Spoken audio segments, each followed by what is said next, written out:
Aloha! This is Dr. Joe Kipo with the Power Compass Podcast, and welcome to our video today. And today I want to really do a deep dive into mindset. Now, if you've been following me long enough, and if you've been in the personal development realm very long with trying to create change in your life, I'm sure you've heard the word mindset over and over and over again. And if you haven't heard it in the way of mindset, you've probably heard like paradigm shift, perception change, reframing the way you see things. I mean, there are so many different ways that you can talk about mindset, but really what everyone is trying to talk about is what different beliefs, thoughts, feelings, emotions, and decisions do you have in your mind that is actually running the way that you're accomplishing your life. So your mindset really is a big portion of how you experience your life. So let's give you a really good example. Let's say that you have set this goal of trying to lose a certain amount of pounds in 1 month. And you're doing everything that you think is right, but yet you just aren't getting anywhere. Well, yes, it could be that you've got the wrong system. Maybe you're not doing the right diet. Maybe you're not doing the right exercise and so forth. There's definitely things there that could be a problem in relation to following the right system. But generally what I have found is that the system or the process that you're following is only 20% of the whole equation. So if you're trying to create change in your life, you're trying to create change by losing weight, and you're only taking care of the 20% of the solution, and you're not focusing on the other 80%, which is all about mindset, your thoughts, your beliefs, and your emotions around what you're trying to achieve, then that's why you're not getting results. So if you want greater results, and you see those people out there that are getting great results in their life, the reason why is that they have a mindset that is supporting the result that they're trying to achieve in their life. So again, if you're in a place where you just feel like you're not accomplishing what you want, you're not having the deep relationships that you want to accomplish, or maybe you're not having success in your business, you're not having success financially, you're not having success with your health, most likely the missing component is your mindset. Now, interesting thing about mindset is that mindset actually develops, most of our mindset that we're running as adults is developed between the ages of 0 and 11. Now, and I've talked about this before in another video about the RAS. So if you want to go look that up, there's another video talking about the reticular activating system. It goes all about that whole process of how our mindset is created. But in this particular video, I just want to go over that our mindset is basically set up somewhere between the ages of 0 and 11. And once we've gotten past that time frame, that's kind of how we run our life. We run our life based on these 0 to 11 beliefs, 0 to 11-year-old beliefs that we have created between that time frame in our life. And so most adults out there, if you're like, wow, he's so childish and so forth, well, that's because his mindset or her mindset is actually set between the ages of 0 and 11. And they're making decisions about their finances, about their health, about their relationships from a mindset of a 0 to 11 child. Isn't that kind of crazy? Would in your right mind, would you ever hand over your finances to your 6-year-old and say, figure this out for me so that we can create more money? Well, essentially every single day when we're trying to accomplish some sort of goal, and if things aren't working out, it's because we have essentially taken that goal, we've handed it over to our 8-year-old self, who then looks at that and says, wow, I remember when I was 8 years old, I was told that money is the root of all evil. So therefore I don't want any money, so we're going to make decisions that are going to help us keep in this place of not making money. And then you rack your head and you're wondering, why is this not working for me? Well, essentially it's because we keep handing over all of our decisions, all of our behaviors, all of our opportunities over to our 0 to 11-year-old self. So, you can probably imagine then, if mindset is running our whole life, our finances, our relationships, our health, and so forth, then it's a really important part of the puzzle to be able to take care of your mindset. Now, the challenging thing is, how do we change that? How do we change something that has been set since we were 6 years old, right? And if you're 30, 40, 50, 60, 70 years old and things haven't been working for you, you're probably thinking, oh my gosh, and now I've got to go through this whole process of taking care of something that happened back when I was 6 years old. Well, the neat thing about mindset, especially with what we found out with research and studies and so forth these days, is that mindset can be changed. The brain is plastic, meaning it's changeable. It's called neuroplasticity. And this neuroplasticity property of the brain allows us to be able to change that old mindset to a new one, to one that's actually going to support you in achieving those goals, and to a new one where now, instead of handing over all of your decisions to your 6-year-old, you can now take it from a place of maturity and a place of experience, a place of knowledge. All you have to do is just change your mindset. So there are two major ways of how you can actually change your mindset. Now, the first one is about having big old huge experience come into your life, and it just smacks you, it hits you over the head, and it changes the way you see life for the rest of the time that you're here on this planet. And I'm sure you've had those situations, or you've seen those situations with your friends, where something big really happened in their life. Maybe it was a death in the family. Maybe it was a separation from a loved one. Maybe it was something else, a big loss of your business. All of a sudden, that perception changes, and you're now seeing life from a whole different point of view. Now, unfortunately, most of the time, that happens on a very negative level, as you can imagine. It can be positive.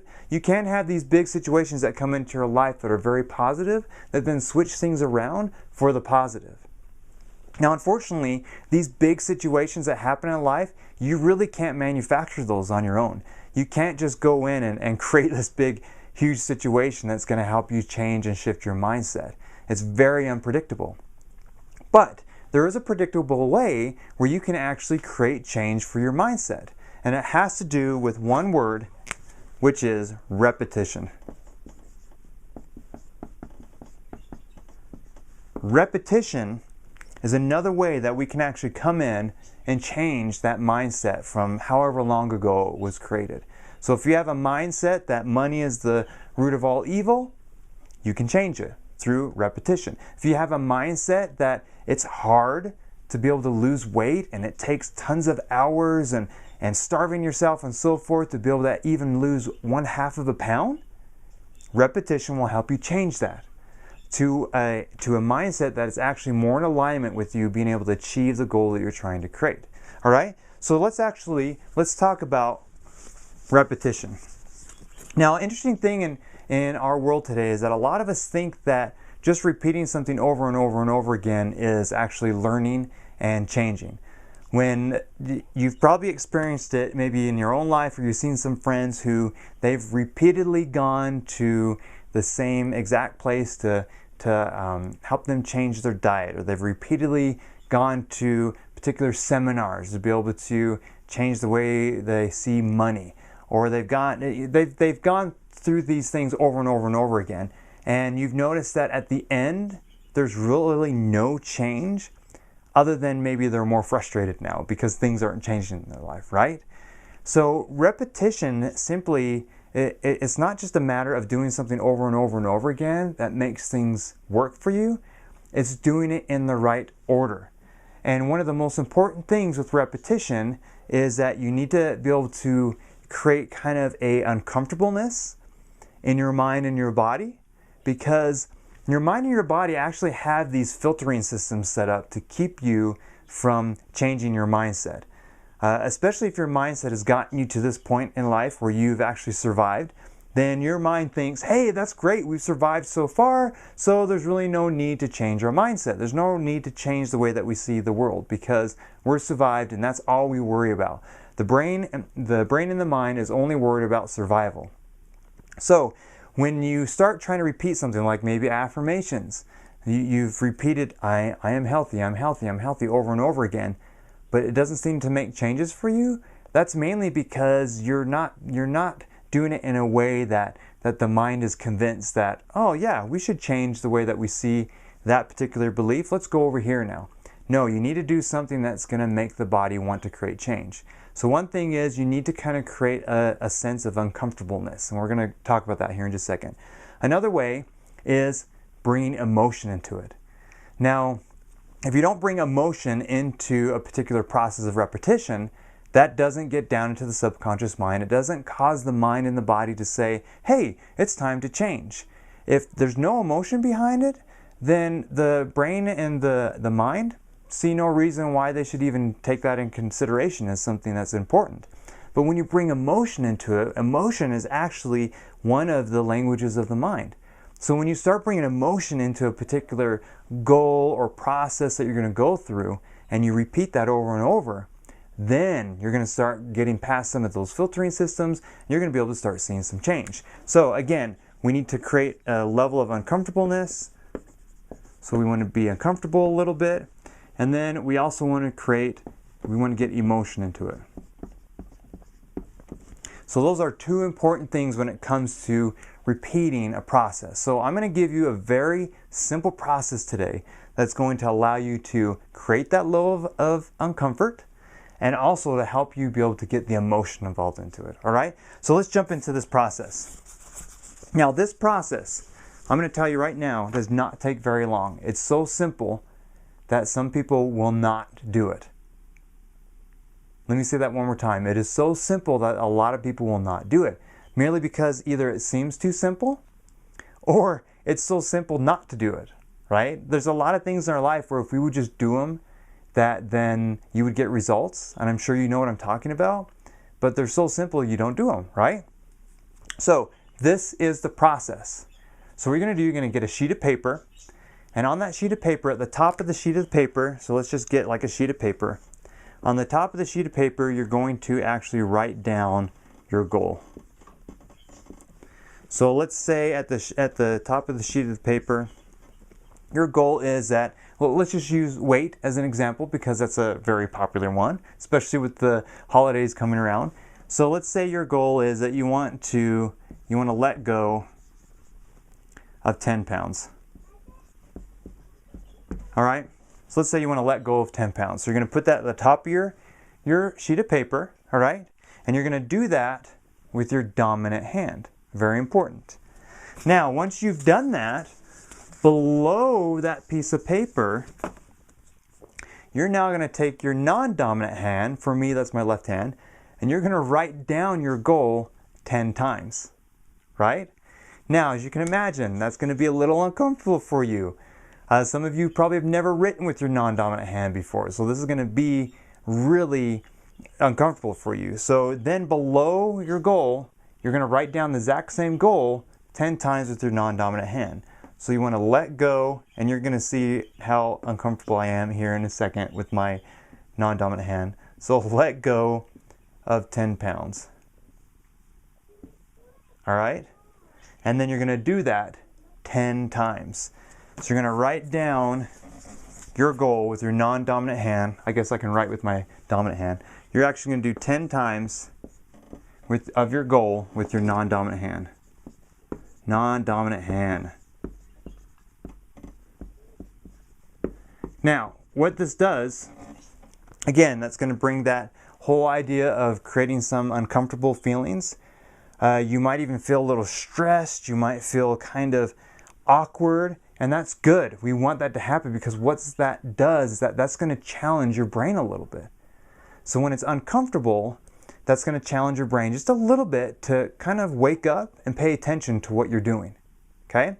Also, now writing it down is very important because you're going to get that tactile portion where when you start getting that tactile portion into the process, again, it brings another aspect of the brain and learning into the mind that you wouldn't get with just saying something out loud. Now, another thing you're going to add into this is that you can say it out loud. So you can say your goal out loud every time you write it down. So I want to lose 10 pounds by the end of the next 3 months. You're going to say that out loud as you write down with your non-dominant hand. Okay? You're going to be seeing it multiple times. So you're going to get a visual going on with your brain and your mind. So that's another way that you can start creating that repetition. Start creating that process of starting to slowly getting past those defensive mechanisms to get down into the to the part of your brain that's going to allow you to create a change in your mindset, right? And the most important part of this too is that as you're writing down your goal, you need to get that emotion into it. So feel it. Feel, what is it like to be able to accomplish that goal of losing 10 pounds? What's it like being able to accomplish getting that particular relationship in your life? Really feel it as you're writing down those 10, the repetition, writing down the 10, right? Now, I'll challenge you to do this as soon as you wake up, because your brain will be nice and fresh and open and ready for this process. Okay? Now, you're going to do that in the morning, and then you're also going to do it in the evening. Now, like I said, I encourage you to do it first thing in the morning when your mind is nice and fresh, and then the next time you're going to do it is I want you to do it right before you go to bed. Because again, if you're putting your whole process of repetition right before you go to bed, your brain is actually going to continue to repeat that process as you're asleep. And what will happen is that as you start to do this process every single day, maybe 15, 20 minutes, all right? If you do this every single day, slowly by slowly, the old mindset is actually going to soften and start to change and become weaker. And the new mindset now is actually going to start taking over. So now as you start to repeat this process, you'll start noticing different thoughts and feelings will start coming up to the surface. Like, this is pointless. This is useless. Oh, why are you even going through this process? It's not going to work. It's not going to help. You just need to give up, right? You're going to start getting all these different feelings. Well, guess what? All you need to do is you need to ignore those feelings. Ignore those different thoughts and beliefs and so forth that are coming up to the surface, and just stick to the plan. Stick to the plan of writing 10 times, twice a day, your goal with your non-dominant hand. Your new goal. Your new goal is, I'm going to be losing those 10 pounds in the next 3 months, or whatever the goal is. Start doing that. And as the old stuff comes up, that's great, it's bubbling up, you can say, that's okay. I'm going to let that go. I'm going to ignore that. Thank you so much for letting me be aware that you're there. And I'm just going to keep moving forward of writing my goal down 10 times, twice a day with my non-dominant hand. Right when I wake up, right before I go to bed. That's the plan. So if you stick to the plan for the next 30 days, that's 30 days. So this is a 30-day challenge I'm giving you right now. 30 days, 15 minutes each day. Or more, it might take you a little bit more. But that's really all you need to carve out of your day. So now if you're thinking, oh my gosh, this might be too much. I'll tell you right now, make this a priority. Make this a priority, because if you can start making this a priority, then you're going to start seeing some change. And 30 days to see some really cool change in your life, that's not a lot of time. That's not a lot of time. That is awesome. That's quick, right? And then 15 minutes a day, that's nothing. Wake up 15 minutes earlier, right? Plan on going to bed 15 minutes later. Do whatever you can with your schedule to carve out that time, because you are going to be so excited and so grateful that you took the time to do this, all right? So let's just recap. Mindset. Most important thing to take care of if you're finding that things are just not coming together for you. So be open to saying that I'm going to change my mindset, right? And then the way to change your mindset is through repetition, but to do it the right way. Repetition with emotion, with creating some uncomfortableness, and also bringing in all those other ways of learning with your brain, the visual, saying it out loud, and so that you can say it and you can hear it, and also repeating it, and then also feeling it. Feel the emotion behind accomplishing that goal. See it in your brain, visualize it, see yourself actually accomplishing that goal. And in the next 30 days, I think you're going to be really surprised at what's going to happen for you. So I hope this is going to do some great things for you. I hope you'll take that 30-day challenge and start creating that change with your mindset. And again, like always, if you need extra help, if you want some extra help with this process, then book a free 60-minute call with me. Book a call with me, and then what we'll do is we'll get on that call, we'll talk about what's going on, we'll talk about your fears, your frustrations, your challenges, and then we'll figure out what is it that you can start doing to start creating bigger changes in your life, okay? So that's just go to www.mypowercompass.com/breakthrough and schedule that 60-minute breakthrough call with me. I think it's gonna be wonderful. So this is Dr. Joe Kipo'o, here to help you create greater vision, better direction, and achievement master with your life. Until next time.